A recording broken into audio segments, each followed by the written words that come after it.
Hello students, welcome to my channel classless. Myself Suprabh Srivastava.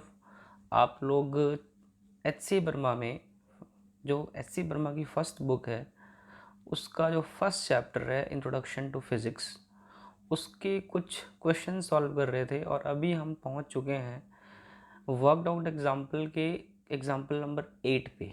ठीक है, तो अब हम करने जा रहे हैं एग्जाम्पल नंबर 8, जो कि है वर्कड आउट एग्जाम्पल का। ठीक है, तो एग्जाम्पल नंबर 8 मैं यहाँ पे लिख देता हूँ।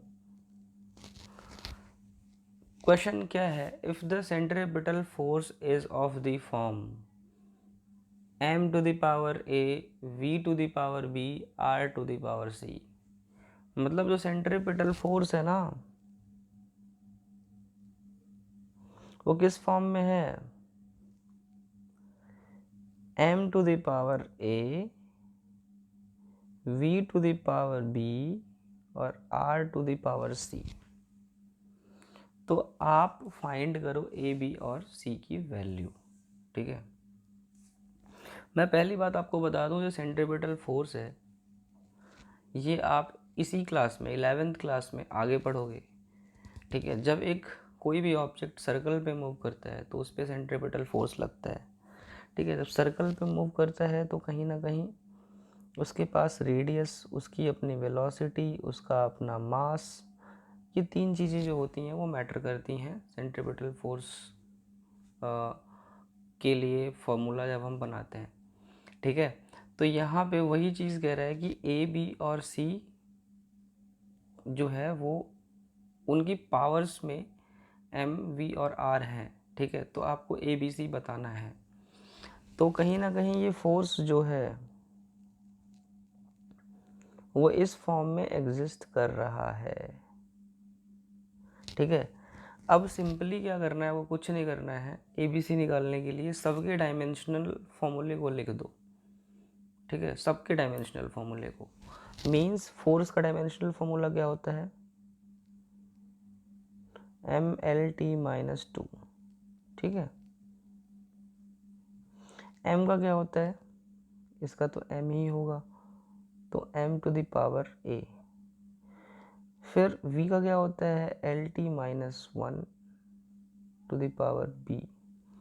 और आर का क्या होता है? एक तरीके का लेंथ है, तो लेंथ की पावर सी।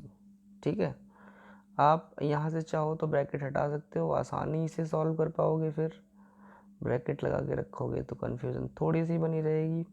देखो, m का अपना एक सिंगल m है तो उसकी पावर a कर दो। l जो है वो दो है, यहाँ पे b है और c है, तो l की पावर b प्लस c, दोनों पावर साइड हो जाएंगी। और t में भी सिंगल है, मतलब माइनस वन इंटू बी, मतलब माइनस बी। ठीक है, अब आप ये चीज़ देखो,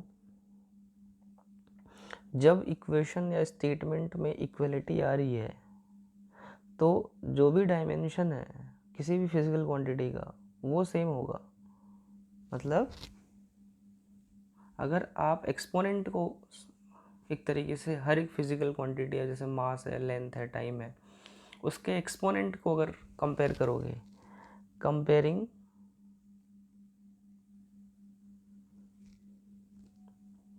the exponent of same quantities, क्या होगा अगर कंपेयर करोगे? जैसे मास है इधर तो इधर मास, इन दोनों को कंपेयर करो तो यहाँ पे ए की वैल्यू कितनी आएगी? वन। बी की वैल्यू कितनी आएगी? या बी प्लस सी कितना होगा? एल के ऊपर बी प्लस सी, यहाँ एल के ऊपर वन, यहाँ टी के ऊपर माइनस बी, यहाँ टी के ऊपर माइनस बी, और वहाँ पे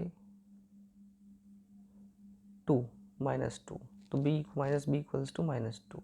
ठीक है, आप इन सब की हेल्प से आप ए बी सी निकाल सकते हो। तो ए तो निकल ही गया, ए की वैल्यू, बी भी निकल गया। अब बी की वैल्यू यहाँ डाल दो, minus two plus C equals to one, मतलब बी की वैल्यू यहाँ पे पुट कर दो तो सी भी निकल जाएगा।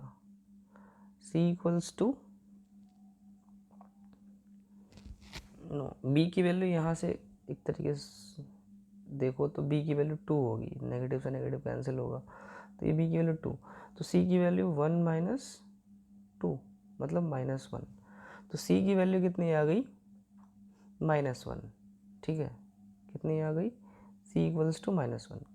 a आपका 1, b 2 और c इक्वल्स टू -1।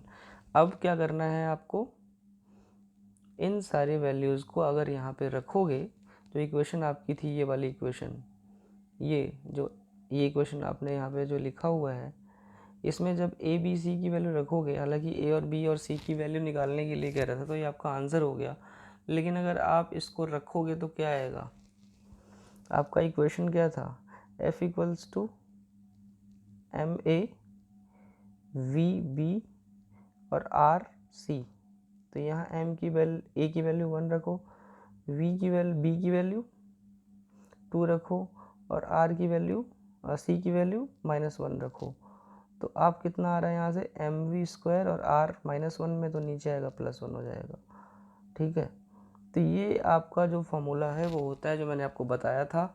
और एक चीज़ और ध्यान रखें, यहाँ पे आपको बस ए बी सी निकालना था, तो आप अगर आप ए बी सी ही निकालते हो तब भी आपका आंसर सही माना जाएगा। ठीक है, अब हम चलते हैं नेक्स्ट क्वेश्चन की तरफ। नेक्स्ट क्वेश्चन कहता है example number 9, when a solid sphere moves through a liquid, the liquid opposes the motion with a force F. The magnitude of F depends on the coefficient of viscosity eta of the liquid, the radius r of the sphere and the speed v of the sphere. Assuming that F is proportional to different powers of these quantities, guess a formula for F using the method of dimensions. ये भी आप formula या फिर ये कह लो कि ये जो फॉर्मूला है इससे रिलेटेड वो आप इसी 11th क्लास में पढ़ोगे, जो कि आगे आपको मिलेंगे, लेकिन अभी आप इन चीज़ों से आपको कोई मतलब नहीं है कि फॉर्मूला कहाँ पे पढ़ोगे, आपको बस डायमेंशंस का यूज़ करना है मैक्सिमम केस में, और कुछ ना कुछ नया यहाँ पे लाना है। जैसे ये क्वेश्चन है, ये क्वेश्चन कह रहा है कि आप एक फॉर्मूला बनाओ डायमेंशन की हेल्प से, ठीक है, या गेस करो फॉर्मूला। तो अभी मैंने या फिर आपने पढ़ा होगा इस चैप्टर में कि डायमेंशन के यूजेस में ये भी है कि हम फॉर्मूला भी डिराइव कर सकते हैं। ठीक है, जैसे हमने एक्यूरेसी चेक करी इक्वेशन की, अभी जो पीछे क्वेश्चन थे वो भी एक यूज़ था डायमेंशन का। अब ये भी एक यूज़ है कि हम किसी मतलब सारे फॉर्मूले तो नहीं, बहुत सारे फॉर्मूले हम बना सकते हैं डायमेंशन की हेल्प से। तो उसमें से ही क्वेश्चन है कि आप फॉर्मूला बनाओ किसके लिए, फोर्स के लिए। और वो फोर्स जब एक लिक्विड में एक, जैसे मान लो कि आप ये लिक्विड है, ठीक है, इस लिक्विड में क्या है कि एक लिक्विड से हो करके एक स्फेरिकल बॉल है वो नीचे की तरफ गिरती है। ठीक है, मतलब या स्फेरिकल बॉल बोलो या फिर सॉलिड स्फेयर बोलो, ये नीचे की तरफ गिरती है। तो जब ये गिरती है तो ये पानी के अंदर गिरेगी ना, तो क्या होगा, जो वाटर है वो जो है ना एक फोर्स लगाएगा, जिससे कि उस फोर्स से ये अपोज करेगा इसके मोशन को। मतलब ये नीचे की तरफ गिर रही है बॉल, तो उस पर जो उसका अपोजिशन होगा, यानी कि जो इस बॉल के मोशन को अपोज करेगा वो ऊपर की तरफ एक फोर्स करेगा। वही फोर्स यहाँ पे आपको बताना है, उसके लिए फॉर्मूला। और वो फोर्स जो होता है जो इसके मोशन को अपोज करता है वो डिपेंड करता है किसके ऊपर, किसके ऊपर, पहला है कोएफिशिएंट ऑफ विस्कोसिटी। ये लिक्विड का एक कांस्टेंट टर्म होता है कोएफिशिएंट ऑफ विस्कोसिटी, इसके लिए ईटा यूज़ करते हैं, इस पर डिपेंड करता है।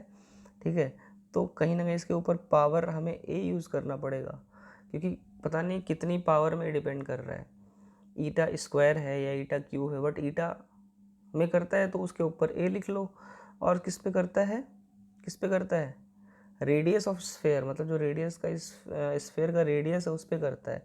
मान लो आर है तो इसकी पावर बी, कितना करता है वो बी, मतलब पावर में एक्सपोनेंट में, तो बी लिख दो वहाँ पे, क्योंकि हमें ए बी इन सब की वैल्यूज़ निकालनी ही पड़ेंगी।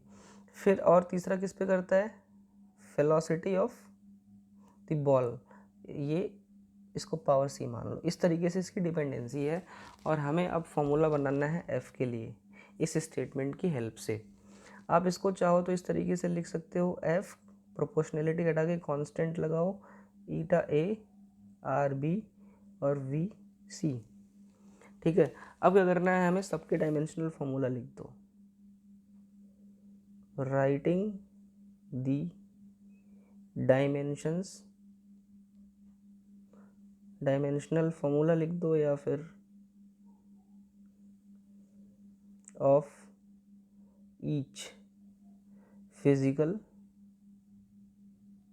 क्वांटिटी, मतलब जितनी भी क्वांटिटीज़ हैं उन सब का आपको डायमेंशनल फॉर्मूला लिख देना है। अच्छा बताओ फोर्स का क्या होगा, फोर्स का होगा mL_T-2। ठीक है, के कांस्टेंट है तो इसका कुछ मतलब नहीं है हमें। ईटा अभी बताया था मैंने, अभी हमने लास्ट एक्सरसाइज में या लास्ट वीडियो में हमने ईटा के लिए डायमेंशनल फार्मूला निकाला था। तो इसका डायमेंशनल फार्मूला होगा mL-1T-1। ठीक है, इसकी पावर हो जाएगी a, क्योंकि इसके ऊपर a है। फिर r है तो लेंथ है, तो लेंथ की पावर b। फिर वेलोसिटी है तो L_T-1 उसकी पावर c। समझ गए, कुछ नहीं करा, इसका फॉर्मूला लिखा, इसका लिखा, इसका लिखा, उसके ऊपर पावर जो ए बी सी है वो लिख दिया, बस। इसकी पावर 1 और 1 तो है ही। चलो आगे बढ़ते हैं। ये आगे हम इसको थोड़ा सॉल्व कर सकते हैं। देखो m का कोई भी अपना यहाँ पे नहीं है, तो m ऐसे ही लिखा जाएगा m⁴ a, क्योंकि a इसके साथ मल्टीप्लाई होगा। l में देखो क्या है कि एक l यहाँ है, एक l यहाँ है, एक l यहाँ है। तो l में एक तो -a, यहाँ पे +b और यहाँ पे +c, क्योंकि c भी मल्टीप्लाई होगा यहाँ पे, तो सारी पावर्स ऐड हो जाएंगी। t a का करो -1, t कहाँ आ रहा है, एक यहाँ आ रहा है, तो -a और -c। इस तरीके से आपका कुछ नहीं करना है, बस आपको सारी पावर्स को एक जगह लिख लेना है, सेम टाइप के जितने भी क्वांटिटीज़ हैं उनके लिए। अब देखो ज़रा यहाँ पे कंपेयर करो, कंपेयरिंग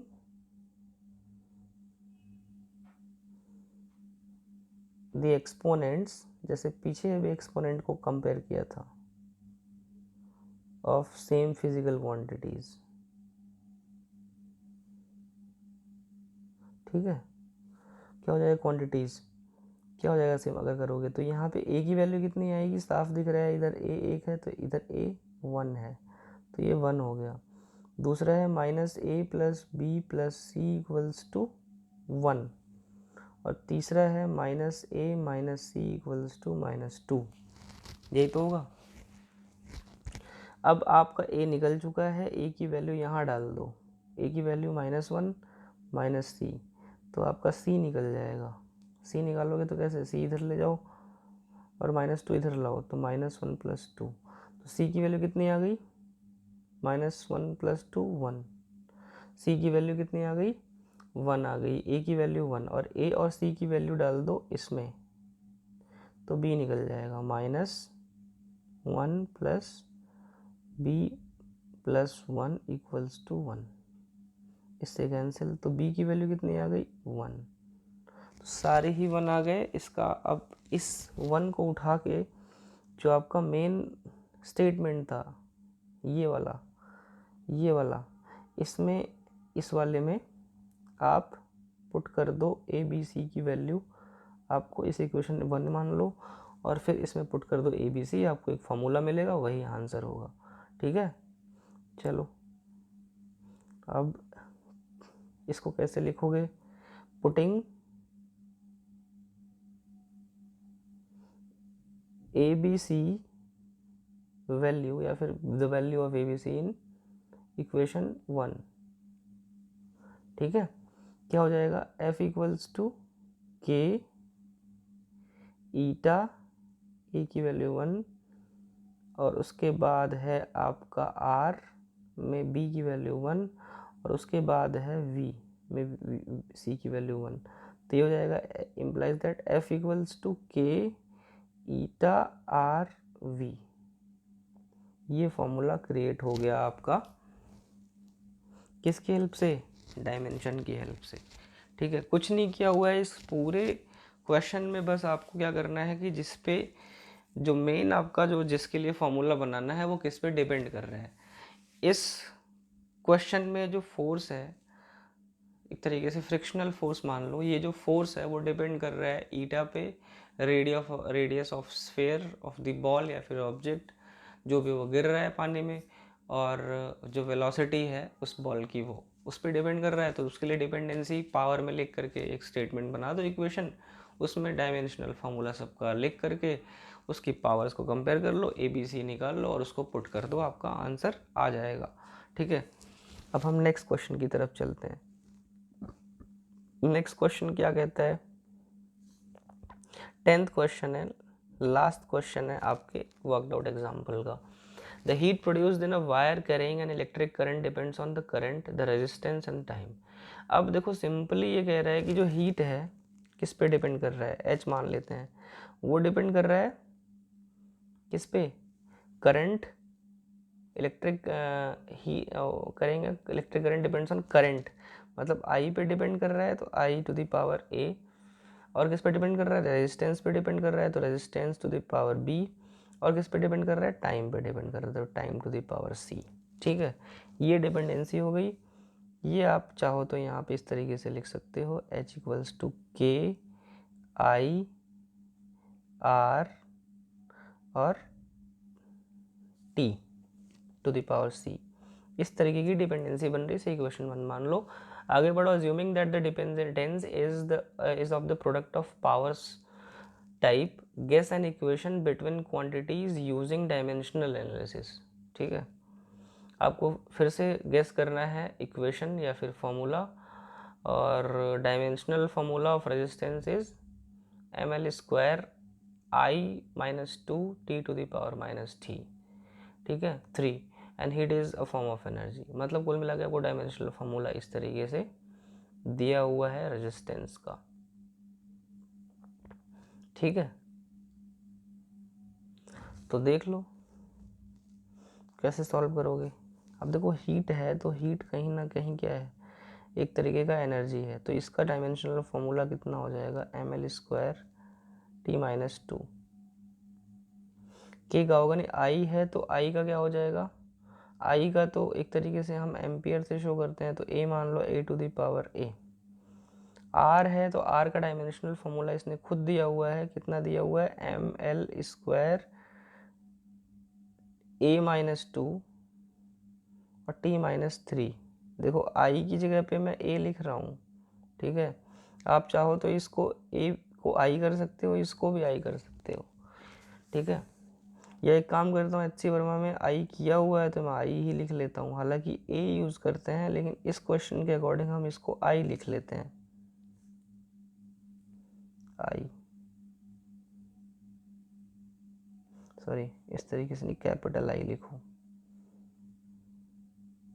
कैपिटल आई,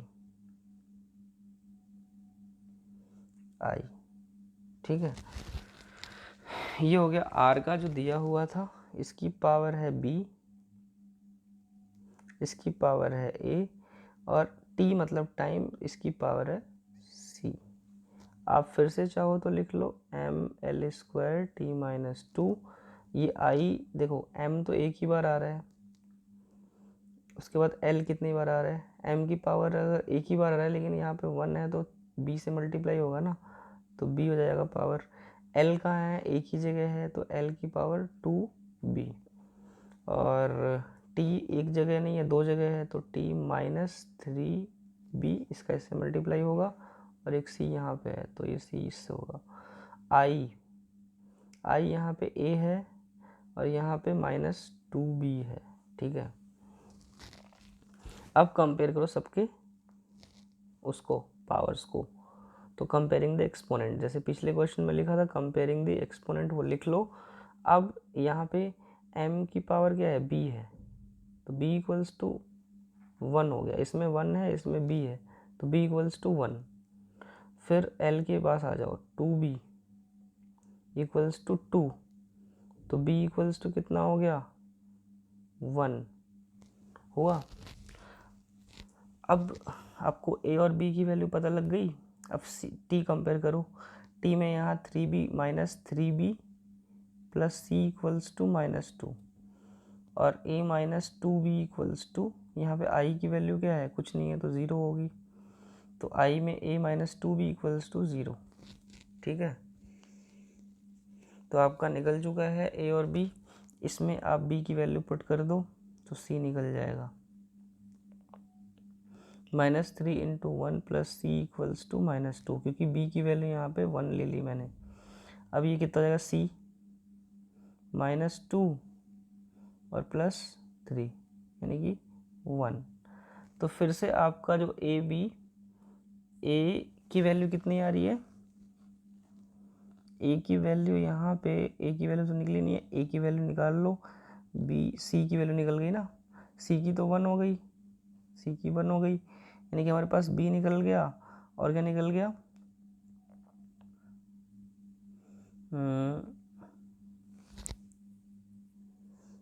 अब a निकाल लो, b निकल गया, c निकल गया, c की वैल्यू यहाँ पे 1 आ रही है, तो आप a निकाल लो, तो a माइनस 2b की वैल्यू कितनी है, 1 है, इक्वल 0, तो a की वैल्यू 2 हो गई। इसका मतलब a b c तीनों की वैल्यू निकल गई, उसको पुट कर दो, a b c तीनों की वैल्यू निकल गई, पुट कर दो इस इक्वेशन में। तो देखो पुट करते हैं, a इक्वल्स टू आपका 2 है, b इक्वल्स टू 1 है और c इक्वल्स टू 1 है। तो आपका जो इस इक्वेशन था वो क्या था, h equals to k i r i to the power क्या था, a r to the power b और t to the power c, ये तो था इक्वेशन, ये तो थी जो ये थी। देखो ये इक्वेशन, ब्रैकेट लिख दिया, हालांकि ब्रैकेट नहीं लिखोगे तब भी चलेगा। यहाँ पे k ऐसे ही रहेगा, i to the power a की वैल्यू कितनी है 2, r की वैल्यू कितनी है 1, सॉरी b की वैल्यू कितनी है 1 और c की वैल्यू कितनी है 1, तो h इक्वल्स टू कितना हो गया, k i square r t। ये आपकी इक्वेशन हो गई जो कि डेराइव हो गई with the help of dimension. इसमें भी आपने वही सेम चीज़ किया हुआ है जो पिछले क्वेश्चन में किया था, सबका डायमेंशनल फॉर्मूला लिख करके पावर्स को कंपेयर कर लिया, फिर पावर्स की वैल्यू निकाल करके उस इक्वेशन में डाल दिया। यहाँ पे लिख दोगे putting the value of A B C in equation 1, ठीक है, फिर उसके बाद सही करोगे। तो इस तरीके से आपका ये पूरा कंप्लीट हो गया वर्कड आउट एग्जाम्पल। अब हम क्वेश्चन करेंगे फॉर शॉर्ट आंसर, फिर ऑब्जेक्टिव 1, ऑब्जेक्टिव 2 और एक्सरसाइजेस। ठीक है, तब तक के लिए बाय।